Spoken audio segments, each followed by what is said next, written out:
Hey, warmer from the hello! Welcome to lovely Las Vegas for Coast to Coast Hoops with myself, Greg Hoops Peters, and now part of the VSiN family of podcasts. We've got an excellent podcast for you as we're going to be joined in segment number 2 by one of our good friends, Tristan Freeman, who does such amazing work over at Bussin' Brackets. We have to chat with him about the SEC doing their best to kick out former professionals in both NFL and college basketball as they brought down a ruling that any team that tries to bring in a former NBA/G League guy along with an NFL player with regards to the football front, well, they're not going to be allowed to do so. So we'll dive in on that. We'll take a look at what we've all seen here in the last few weeks with these court cases with some of the guys that sued in certain states being eligible and certain guys not being eligible. We're certainly going to be taking a look at the LSU situation as well. And then we saw Keyshawn Hall signed with St. John's on Tuesday, so we'll talk about that. And in the first segment, I very much will be addressing what we just mentioned with the SEC and all their moves and St. John's, the fact that they do bring in Keyshawn Hall as well. And then we saw a few other moves with Stephenson, formerly of Florida International, heading on over to Ole Miss. If you do have a question, comment, segment idea, what have you for this podcast, you do have one or two ways to be able to fire those in.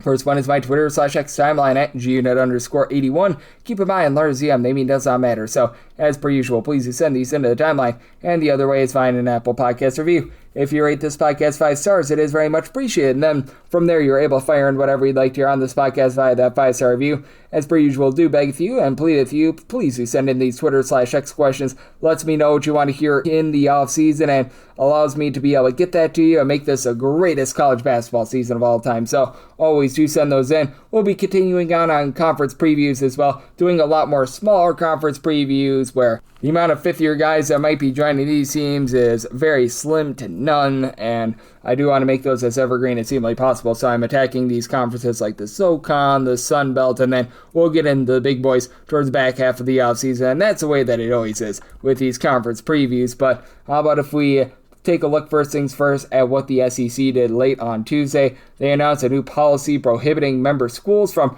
rostering athletes who previously declared for professional drafts and did not properly withdraw and or signing professional contracts. So that applies to the NBA/G League, WNBA, NFL, what have you, and the commissioner is authorized to enforce this expectation with penalties against member institutions. Now, we don't know what the penalties are. It might be a $500 fine. It might be a $5 trillion fine. We don't know what it is at this point, but the SEC trying to do something, and that doesn't just apply to RJ Lewis over there at LSU, that also does apply to Mark Mitchell over at Kentucky, and you have to figure that there's going to be lawsuits that are going to be coming because that's what happens when it comes to college sports. If you're not eligible, you just sue in court, and the NCAA, up until this point, has been the Washington Generals of the court system. A few wins here over the last week or two with Ohio and Colorado, but yeah, it's still been relatively rough there. And one of those guys are part of the Ohio court case, so currently not eligible, but should be when it's all said and done. That'd be Keyshawn Hall. Mentioned it in the front. The fact that he goes to St. John's, and this was a gentleman that over there for Auburn last year was averaging 16.5 points, right around about 6.5 rebounds per game. Stands in the neighborhood about 6'7", 6'8", and he bombed it at 38% from three-point range last season, doled out 2.5 assists per game. Now, it didn't lead to a bunch of W's up there on the win column there for Auburn, but man, guy was able to have a lot of ability, and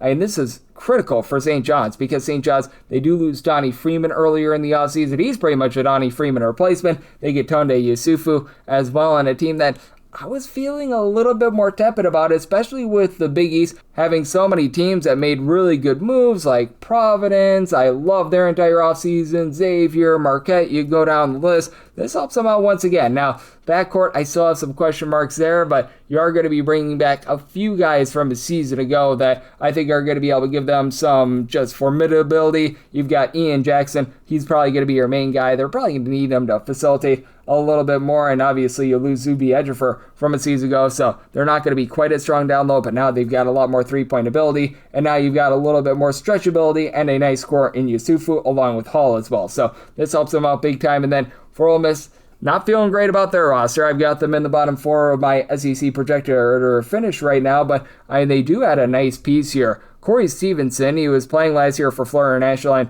he really had some nice numbers. 18 points, 6.5 boards, a steal and a half per contest, shot 40% from three. Used to be over at Cal State Bakersfield, and Cal State Bakersfield, back when he was there, they had ties with Rod Barnes, being a guy that was over at Ole Miss for a very, very long time as a player, and so there is a little bit of a parallel there for Mr. Stephenson. Should be able to give this team some nice stretchability over at 6'6", and for Ole Miss, the arrow pointing upward a little bit more for the team. Obviously, last year with having A.J. Storr and company, things were just not great for them. And Peyton Brinkets, along with Elias Cardime, these are guys that are going to be back from a season ago. I love the pickup of Adam Clark, and I do think that there's now some upside with this team. Santiago Triot at 6'11" should be solid, as they were just absolutely destroyed on the glass. Now, you still have some question marks with this team. They're not going to be competing with Florida. They're not going to be competing with Alabama, Vanderbilt, more of those mid-tier teams, but now they rise up a little bit more in front of, I would say, like a South Carolina. Mississippi and Mississippi State, I think, are sort of like A and B and sort of like just sort of clones of each other,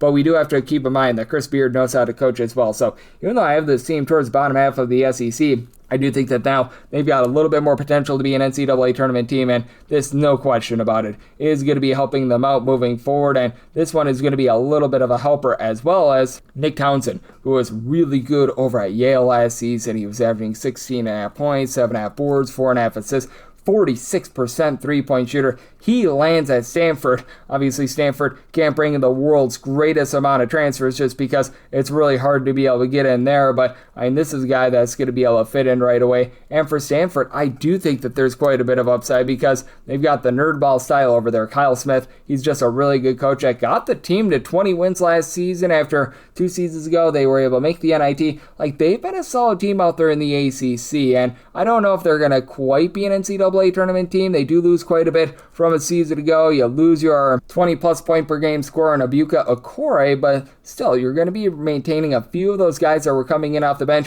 a season ago, like an Aiden Kamen. He's a 6'10" big man. Austin Maurer is a guy that's 7 feet tall. They're going to be relying upon a lot of freshmen like Isis Olajuwon, but still, now you get in there a guy that I think can instantly make something happen for this team, be a nice three-point shooter, be a nice wing threat, and Christian Bliss, I mean, this guy was really good over at Delaware a season ago as well, so arrow pointing a little bit more northward for the team. And LSU, they signed another international man of mystery, as I don't know what to expect here. He was playing out there for CB Palencia in Spain. Hopefully you got that correct. But they're bringing in Jalad Levy. 7'3" big man. He averaged 1.8 points and 1.8 rebounds per game last season. Played some international ball in the FIBA circuit over for Israel as well. I'm told that he's better than what the stat sheet would indicate, but for LSU, it's going to be desperate time for them. And this is a guy in Levy that, if I read correct, he's 24 years old as well. So they're going to need to try to make sure that he gets eligible. So with LSU, it's just a gift that keeps on giving. You just don't know what you're going to get there, but we know what we're going to get out of Tristan Freeman. He does such great work over at Bustin' Brackets, and he's going to join me on the flip side right here on Cusco Seats with myself, Greg Peterson, now a part of the Houston Family Podcast. Side edge this college basketball season? Well, VSiN experts use CBB Analytics, the most comprehensive college basketball analytics platform in the world. See injury impact, on and off data, clutch time performance metrics, first versus second half splits, and so much more. Utilize the promo code of VSiN, that is VSIN, to get $30 off and find your betting edge over at cbbanalytics.com. That is cbbanalytics, all one word.com. For anyone that is new to VSiN, well, I wish you a friendly hello. This is an attention to anyone that is new to VSiN because you're able to get some free stuff with our daily newsletter. It's a great way to catch up on everything that's happening in the sports betting world. It's delivered straight to your inbox every single morning. VSiN's newsletter offers picks, data, strategies for the day's betting menu, and so much more. Sign up for free today over at VSiN.com/newsletter. That's VSIN.com/newsletter, and start receiving your free newsletter tomorrow morning. That is VSIN.com/newsletter. Stay ahead of the game and bet smarter with VSiN. And we're back here in lovely Las Vegas for Cusco Seats with myself, Greg Peterson, now part of the VSiN Family Podcast. it's always great to be joined by this man as we've got Tristan Freeman aboard who's doing such great work over at Bustin' Brackets, taking a look at this great game that we all know and love of college basketball. Even for as convoluted and hard to follow as it is, all 12 months out of the year, he is doing an absolutely supreme job there. I know he's doing some work over at Hoops HQ. He does some great work as well with a field of 68 and so much more. You're able to follow him on the old Twitter/X at Hoops351 altogether. And Tristan, it's always a pleasure, my friend. Thank you so much. Yeah, thank you for having me, Greg. Appreciate it as always. I appreciate you, Tristan, and boy, I appreciate the fact that this has been the busiest August in terms of college basketball season that I can remember. And just how are you taking a look at the landscape of the sport right now? Because it feels like every 24 hours it changes, especially with what we saw out of the SEC trying to ban these G League and former NBA guys here on Tuesday. Yeah, I mean, the past few months, there's talks about the SEC breaking away from the NCAA and self-govern. And this is the big first test because, LSU in particular in both sports are signing, basically pros. And, obviously on the basketball side, the RJ Louise situation has taken center stage. I mean, he voluntarily gave up his eligibility to enter a draft, and now he wants to come back. And that's just something that is not going to fly with the league, and that would have huge ramifications if he was able to do that. There is ultimately a chance that I can go the way of Bediako and that a judge denies a full injunction, but the SEC, understandably so, isn't going to wait for that. They're going to pass the rule, and we can see a very big showdown between them and Will Wade, because I think LSU, the school, it agrees with the rule, but it's Will Wade's team, and if he wants to fight for Luis to be on the roster, he might ultimately go that way. Yep, and then there's the international guys that they're trying to bring in as well. They've got a whole bunch of fifth-year guys that they're trying to bring in, and for LSU, I think that it's just a team that is really rolling the dice here because if they actually do get Louise out there on the floor, if they win like a lawsuit against the SEC, what have you, they're going to be looking at a great team, and if they don't have these fifth-year guys, if they don't have RJ Louise, it might be a wet match in a dark cave. I think there are understandable concerns about spacing when it comes to Louise and Donovan Dent being on the court together because, neither of them shoots the ball very well. So, but still, Louise, talent-wise, will be one of the best players in the sport. And if you're not able to have him, you have guys like Abi Bashir, the Kansas State transfer, but that's a clear letdown. And plus, the available options are running out of other fifth-year guys who could be eligible because classes are enrolling, guys are making decisions. We saw Keyshawn Hall, who could have been another option, commit to St. John's on Tuesday. So with him off the board and Mark Mitchell off the board, I mean, LSU is kind of going all in on Louise, and it's very, very risky. Yep, it certainly is. As our good friend Tristan Freeman, who does amazing work over at Bustin' Brackets, he's joining me right here on Coast to Coast Hoops. And I mean, it's not just LSU that's impacted by this as well, though. As we know, with Kentucky, they were trying to sign Mark Mitchell. That looked like it was going to be a huge, huge gift for them. How do you take a look at Kentucky now? Because obviously, less dire straits for them. They've got more than 5 or 6 roster spots filled, unlike LSU. But Mark Mitchell being a part of that team, I thought was going to be so big. And he still might be when it's all said and done. But if this does hold, that's a pretty big blow for a Kentucky team that I really thought that if they had him out there, they'd be a top 3 or 4 team in the SEC. Yeah, I mean, the 4th spot, assuming, Milan Momcilovic is ideally a wing for them, I mean, that was a hole for them. And you still have a guy like McBride or James Madison transfer. But again, that would be a real big drop-off because we know Mitchell is a 2-time All-SEC player. He's a proven guy at that level. And he could be the focal guy of the team. And I think that was something to be concerned about because the other guys on the team, are great second and third options, but you might not necessarily look at them all as go-to guys. I think Mitchell would have given them that. So if they can get them eligible and get through these hurdles, then I think they're a top 3, 4 team in the SEC. If not, they're still good, but considering the talent that the conference has been loading up with the other fifth-year guys with teams like Oklahoma and Auburn and Ole Miss, adding guys, I mean, the margin is getting thin between the top tier and what we thought was the bottom tier.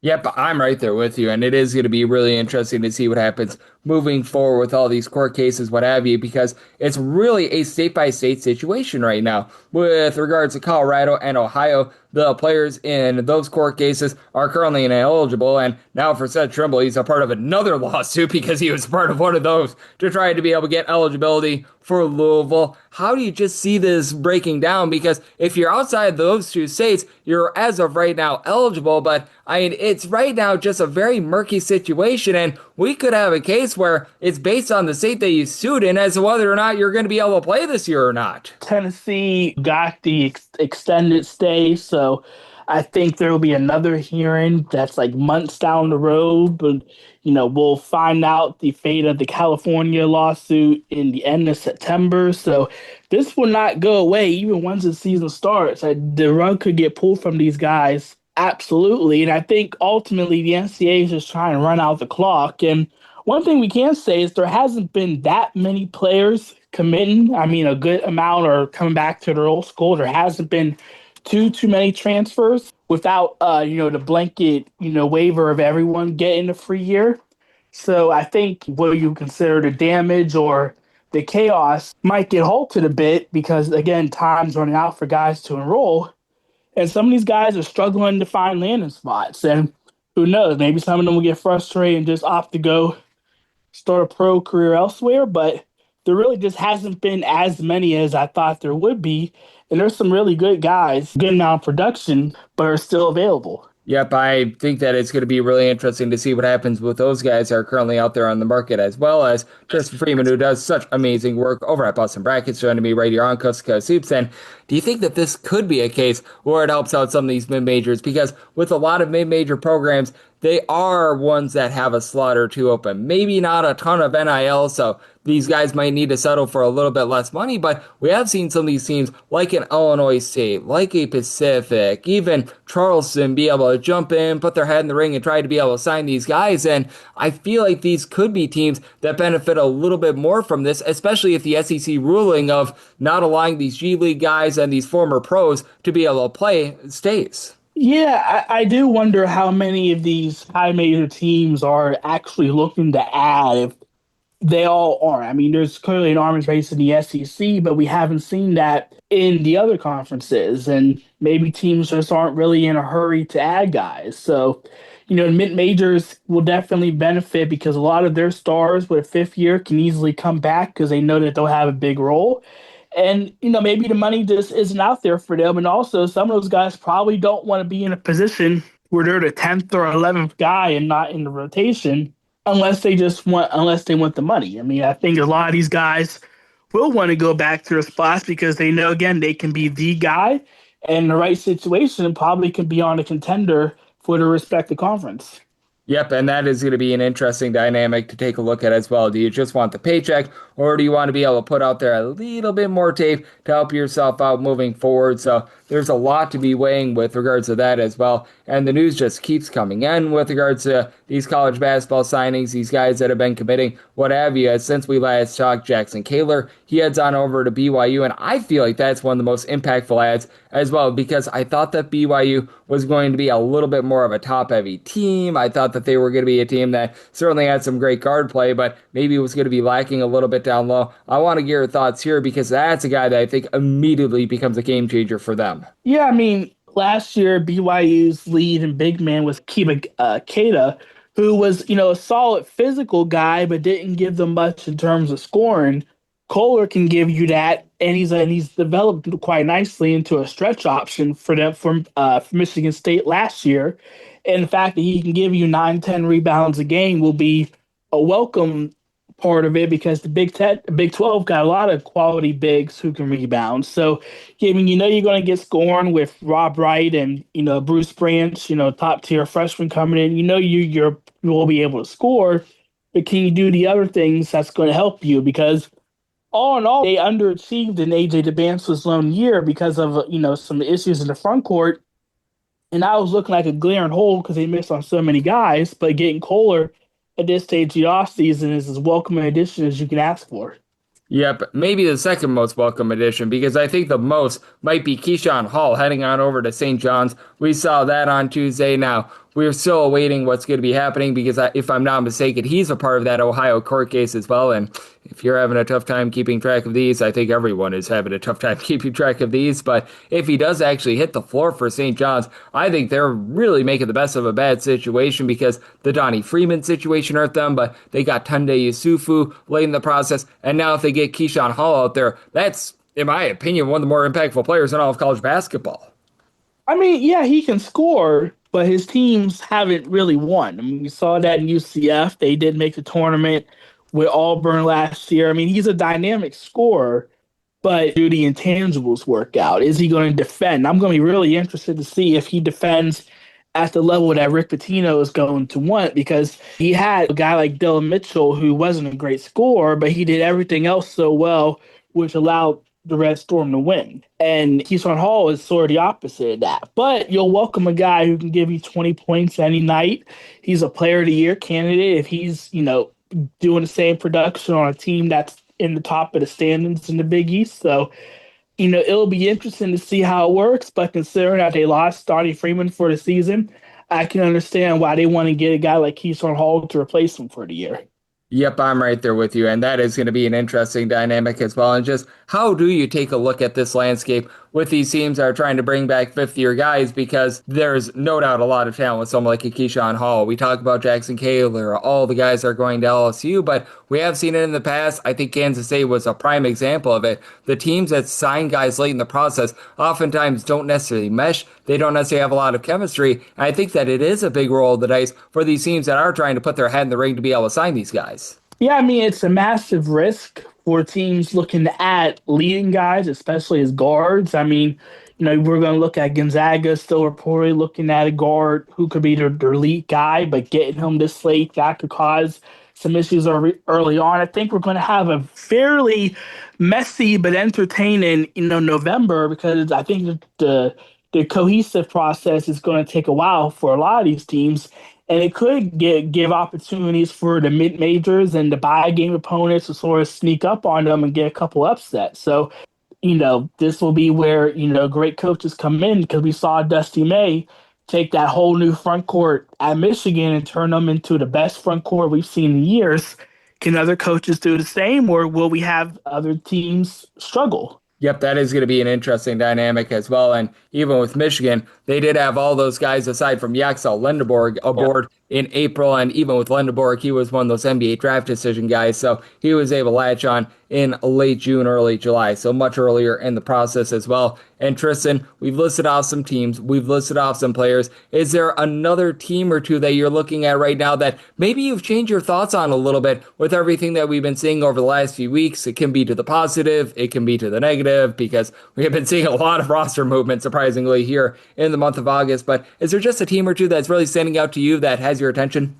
Yeah, I mean, Oklahoma was a team that, they brought back Xavier Brown and Darian Reed, but the rest of the roster, fairly underwhelming. I mean, they probably to be an all-league caliber guy for them to be postseason material, but you bring in B.J. Edwards, who is an all-league defender at SMU, who can pass and shoot the ball, and then Duke Brennan was one of the best bigs in the country last year at Villanova. So being able to get him as your leading big man in the SEC, which is filled with great bigs, great past couple of weeks with Porter Moser, and I think the Sooners should have tournament expectations for sure now.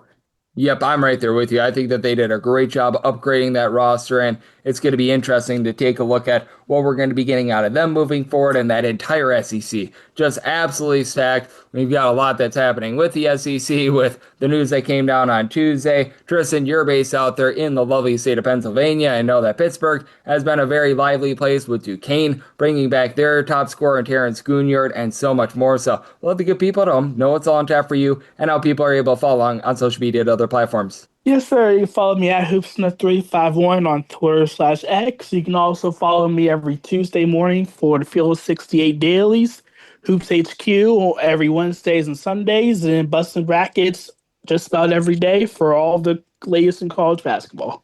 And Tristan is doing such an incredible job looking at this great sport, and every single time he joins me, he lends such great insight. So big thanks to Tristan for joining me on Coast to Coast Hoops, now part of the VSiN family of podcasts. And if you do like what you're hearing from this fine podcast, Coast to Coast Hoops, you're able to subscribe wherever your podcasts, Apple Podcasts, Google Play, Spotify, Stitcher, and TuneIn. If you have a question, comment, segment idea, what have you for this podcast, you do have one of two ways to be able to fire those in. First one is my Twitter /X timeline at gunit_81. Keep in mind, letters CM, naming does not matter. So as per usual, please do send these into the timeline. Other ways, find an Apple Podcast review. If you rate this podcast 5 stars, it's very much appreciated. From there, you're able to fire in whatever you'd like to hear on this podcast via that 5-star review. And I am with you guys every single day on this podcast, up to over 2,450 straight days without a missed podcast. So I am very much dedicated to this. We're going to continue on with the conference previews, and I'm going to do as many as possible that don't involve these fifth-year guys. Like the SoCon is going to be up next. Probably going to do the SWAC, Sunbelt conferences like that, so that way we get those